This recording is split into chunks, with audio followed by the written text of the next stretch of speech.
Help me understand. We can get a better idea of what our framework is outside of that noise. Yeah. Another analogy to a bare bones approach to self-assessment is seeing ourselves as CAD footprints of our structure, outside of the complexities and detailed mechanics of the landscape and neighbors. Note the sirens in the background. Perhaps there are temptations that impede our judgment. Or maybe this introspection, self-audit is warranted when there are major life occurrences. And then we can see what all of the pattern stuff, the scripted material that comes to light when the matrix is involved in certain contexts, there's certain themes, yeah? All right, let's get the power of intention, right? We want to make sure that we have strong foundation, especially with a new year coming. And one closing, endings and beginnings. All right, angels, what would you like to pick for today in context to this connectivity, this potentiality? Changing up the picture. Oh, we've got two. Okay. So we've got overcome ego's hold. Oh, man. And then practice unbending intent. What? That is so cool. Do you see how cool that is? So let's talk about this first, okay? Because I feel like I'm going to forget. Practicing unbending intent. So that's not just integrity, but resilience hand in hand with integrity. Constant recoil, yeah?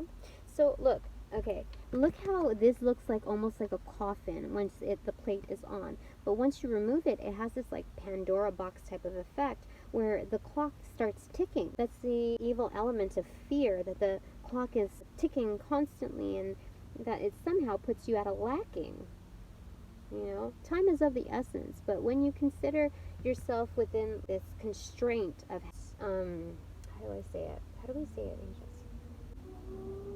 This constraint as though it were not meant to tick, as though it was not meant to progress, when in fact it's supposed to. That's why you release the lid to see that continual nature still going.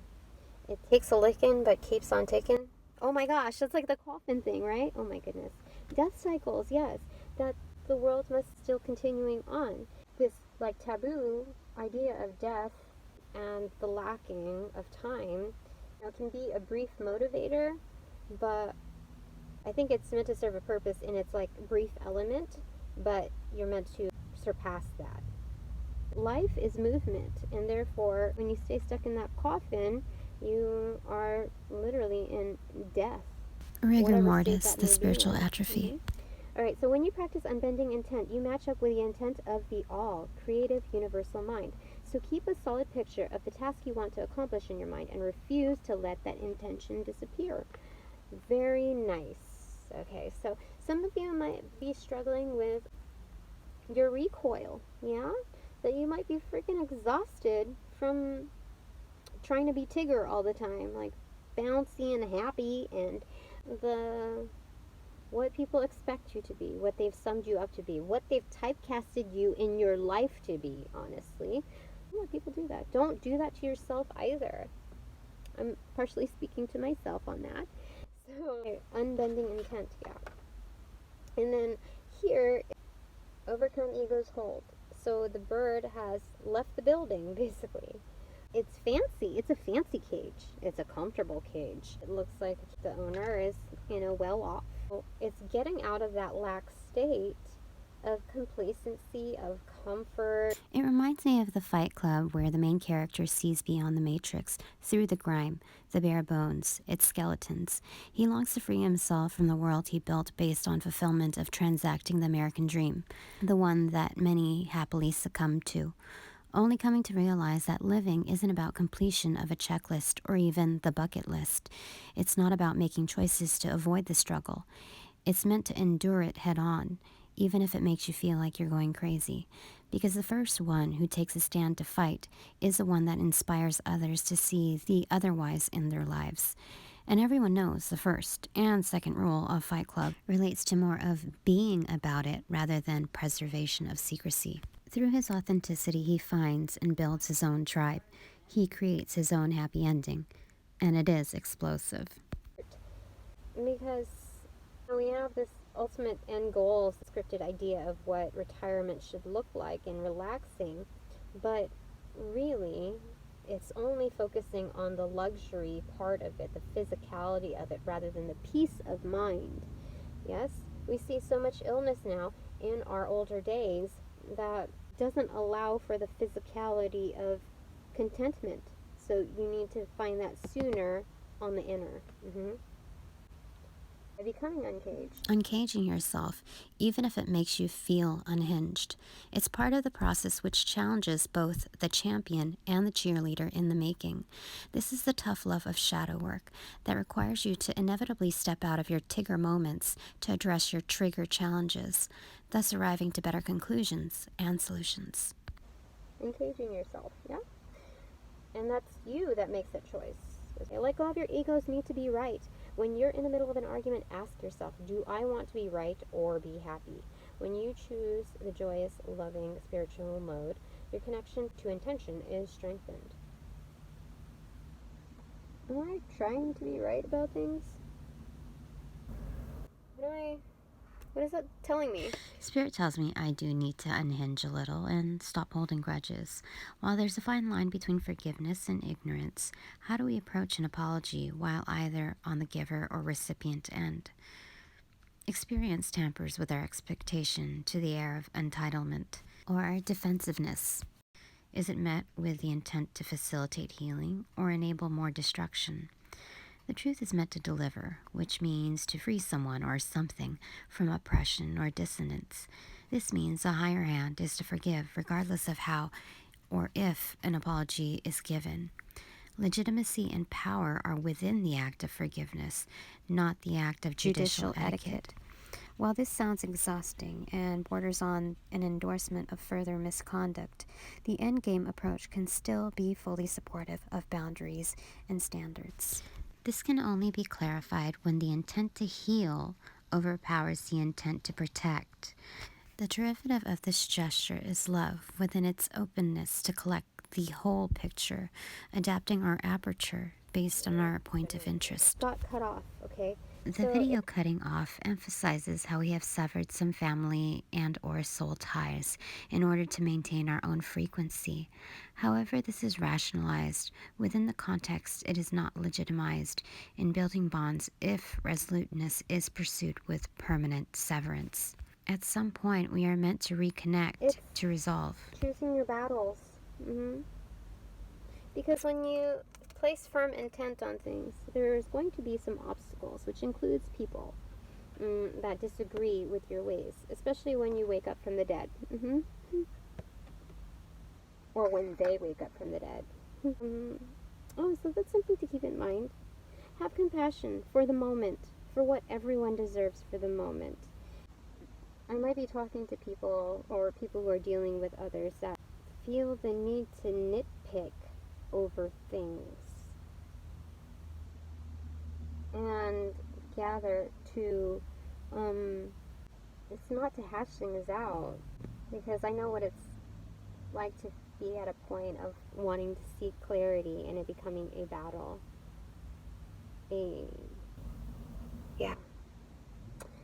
I think we all have had that, right? I think it's just looking at, for the holidays especially, that frame of mind. Put your wands and your swords away, okay? And break out the cups and feel that pentacle energy within this community, in this family even. Set aside your differences. Oh snap. Yeah, set aside your differences, including differences in opinions. Sometimes the power of community can really be saving grace in times of despair. So that's what they wanted to give us. Bottom of the deck is optimize your health. Okay, I'm trying to. In order to optimize your health, begin noticing frequency of any thoughts that support the idea of sickness as something to be expected and eliminate them. Got interrupted again. Talking about mental health as well. Emotional body as well, because one affects the other. They're pretty much a give and take. Especially with the whole COVID thing, and the feeling of loss, constant loss in different levels, is very compounding and very perplexing to the mind. it ends up developing illness, right? Ailments in thought. And you can become a hypochondriac. Yeah, just paranoid. That doesn't do you any good.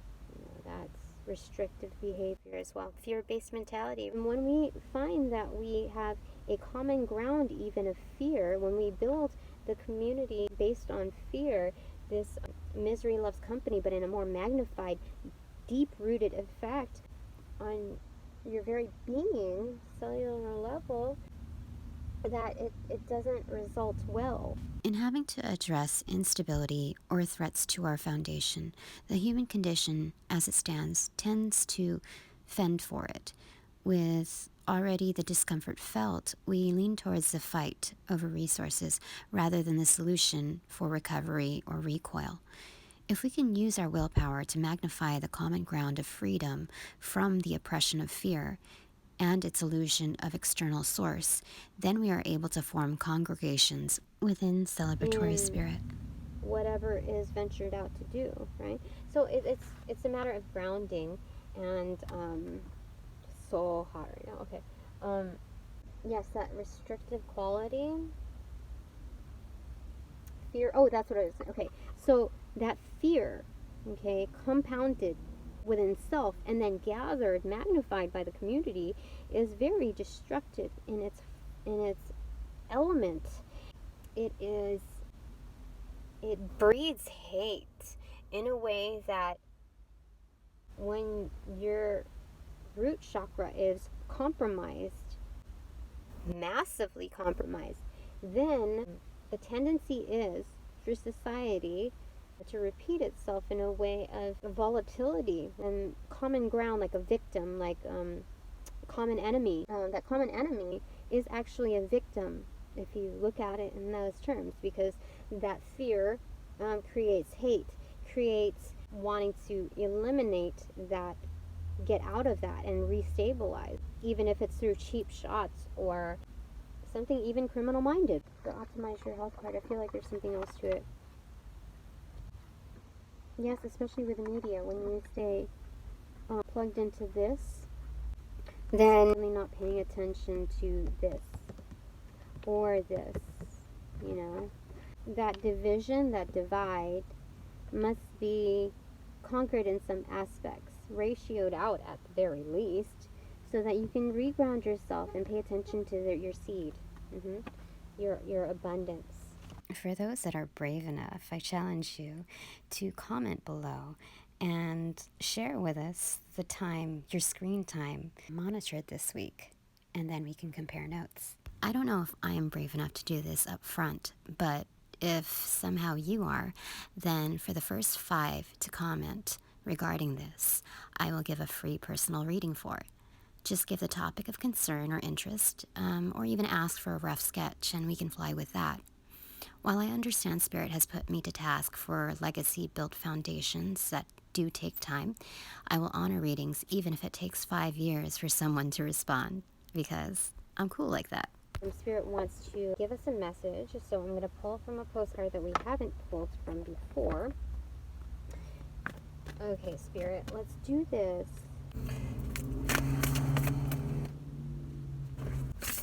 Oh man, we can't take all of those, Spirit. Just the one that's in the top. Okay. Dearest you, your prayers are heard and mirrored back to you from the unseen realms. Be grateful, praise things before they manifest, and always ask for the highest good. When you plead and beg, that will bring you only more reason to plead and beg. Yes, you need to focus on the blessings, the ones that you currently have as well as the ones upcoming, not the essence of feeling needy. Yeah, that fear-based response, yes. Spirit wants you to work on that level, even if it seems non-threatening, to plead and beg. Yeah, he wants you to tighten up those loose ends. Instead, offer your prayers as sacred gifts, as a testament to your faith in a higher power. Open up and let Spirit move through you and comfort you. Add meditation as a way to become empty, so you will be ready to be filled with inspired epiphanies, peace, understanding, and joy. In this moment, your prayers are being answered for the highest good of both you and all life. Very nice. sometimes what you pray for is not supposed to happen for you, and your prayers will be answered in surprising ways. At this moment, we are listening intently to your prayers and want you to know that your highest good is our priority. See? All is well. That's so business-like, like business casual. Greeting cards that you would get from a coworker. Like just the sentiments, but professionally rounded off. All is well. Do you want more, Spirit? I feel like it would be nice to hear one more thing, yeah? No, let's go ahead and do this thing. Angel Oracle cards. Yeah, let's do that. Okay. Angels, what do you want to say? What do you want to say? What do you want to say? Well, that was good. Clairsentience. Okay. Archangel Recoil. Notice your reoccurring physical and emotional feelings as they signify divine guidance. Yes. Helps you with your intuition, following it, yeah? Clairsentience, it's clear feeling. I added the first image on Google for your convenience, but you're encouraged to explore and practice as this helps rebuild connectivity to true source. Following our intuition. Yeah, I think that's a really great driver, especially if we've been plugged in for way too long. If we monitor our hours that we devote onto the screen, whether that's giving or receiving, it means that we're kind of plugged out of our systems, yeah? We're not as finely in tune with our own. So, to pay attention to that.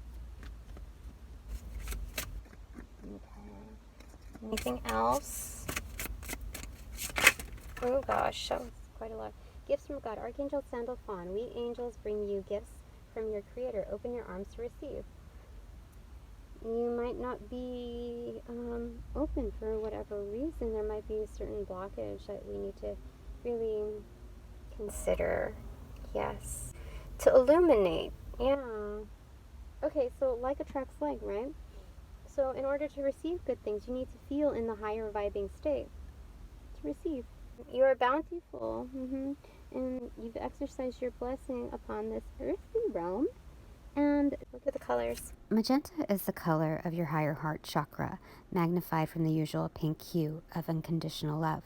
When melded together with purple, your crown chakra, you are able to access the wisdom of divinity for all.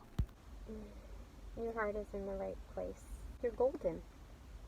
Your higher heart is in the right place. Yes, you know how to get in touch with your higher self. I don't know if you've practiced that before, or realize that you have. It's taking that higher ground. That's basically what it is, in layman's terms. Okay, so you know what to do. Archangel Uriel says, trust your inner knowledge and act upon it without delay. So it's like that hermit mode with that lantern, right? Except with your chin up. Oh, shoot, that's what it means. And that Ace This of is Wands, depicted as a divine extending an olive branch of peace, the serenity presented within the illuminated self. It's like the wick of the candle, like the trunk of the candle anyway, has melted down to half capacity, but its flame is mightier than what's actually left. So the light it produces, regardless of what's left on there, consider your age, how much you've invested in something, whatever the candle, whatever that wand represents, that stout version of what you have left isn't at a lacking, because look at that flame. See, he's lit too. Enlightened. And then lastly, clear your space. Archangel Jophiel, get rid of clutter. Clear the energy around you. Use feng shui. I need to do this today. I need to clear up some of my ish. I've already done this in my mental space, so that's cool. When we speak of feng shui outside of furniture, its traditional context, it's how we order our thoughts within sequence of priority, where we choose to place ourselves in the matrix, and how we position ourselves to maximize fluency and harmonization of all, if not select, energies. What are your items for the day in order to make room for the abundance to come? Sometimes that clock that's ticking is ticking on us. It's not to put you in haste, but to promote, to encourage, to enable that resiliency, to see the importance in it, that once a candle is lit underneath you or on your path, that it's a cue to your response to follow through. And I think that's really it. Okay, last card, leadership, Archangel Gabriel. It is time for you to assume your leadership power and position and loving guide to others. See, she put, oh my gosh. The cards collapsing behind her gives emphasis towards taking command of your leadership role, even as things fall apart during your tower moments. That these occurrences present dark horse energy to shine, illuminate, and step up to take seat within your higher heart as a source of illumination for others. She is the archangel of communication, so this also includes nonverbal, which means for us to lead by example. She put her trumpet down. Oh my gosh, this is so funny, you guys. They're funny. Look at her. Okay, so she has spoken, like heralded many times. And so this is like a final calling, and she is like dropping the mic, basically, right? That's what she's saying. Final say, drop the mic. I'm done. Yeah, I'm out. That's funny. Okay, and remember orange for the sacral chakra. Very nice. Okay. Thank you, angels. Thank you, spirit. Thank you also for your energy. I think we did good today. I hope you are well. Thank you for stopping by, doing the whole energy exchange. And if you liked it, it would help out 1414 on the clock to hit the like button. Subscribing, commenting, being your wonderful selves, sharing that with me, with the world. So have a great day. Hopefully I'll see you in the next round, okay? All right, bye.